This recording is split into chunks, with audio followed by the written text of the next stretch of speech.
ঝিনাইদহের শৈলকুপায় মুয়াজ্জিনের ফতোয়াকে কেন্দ্র করে দুপক্ষের সংঘর্ষের ঘটনা ঘটেছে। সেই সময় ভাঙচুর করা হয়েছে প্রায় অর্ধশতাধিক বাড়িঘর, বাড়িতে দেওয়া হয়েছে আগুন। শনিবার সকালে দুপুর পর্যন্ত দফায় দফায় উপজেলার সাতগাছি গ্রামে এ ঘটনা ঘটে।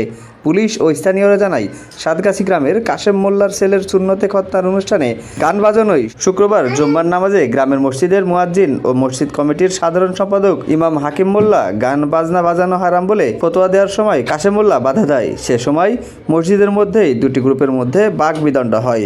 এর জের ধরে বিকেলে হাকিম মোল্লা ও কাশেম মোল্লার লোকজন দেশীয় অস্ত্র নিয়ে সংঘর্ষে জড়িয়ে পড়ে। সে সময় ভাঙচুর করা হয় বেশ কয়েকটি বাড়িঘর। সংঘর্ষে নারীসহ অন্তত 18 জন আহত হয়। তাদের অনেককেই শৈলকুপা স্বাস্থ্য কমপ্লেক্সে চিকিৎসা দেওয়া হচ্ছে। এর জের ধরে শনিবার সকাল থেকে উভয় পক্ষের লোকজন আবারও সংঘর্ষে জড়িয়ে পড়ে। আগুন ধরিয়ে দেওয়া হয় একটি বাড়িতে।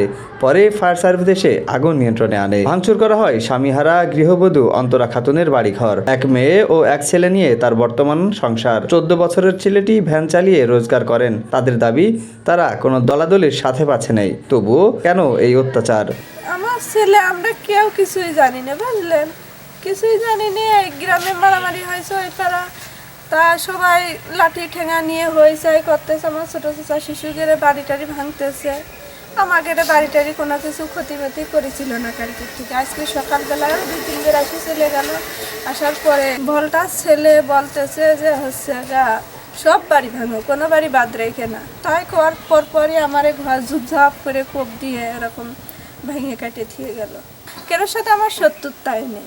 শৈলকুপা থানার ভারপ্রাপ্ত কর্মকর্তা ওসি মাসুম খান জানান, হুজুরের ফতোয়া দেওয়াকে কেন্দ্র করে দুই দল গ্রামবাসীর মাঝে সংঘর্ষের ঘটনা ঘটে। এ ঘটনায় আব্দুর রাজ্জাক নামের একজনকে আটক করেছে যৌথ বাহিনী। এখন পরিস্থিতি নিয়ন্ত্রণে। এলাকায় সেনাবাহিনী ও অতিরিক্ত পুলিশ মোতায়েন করা হয়েছে।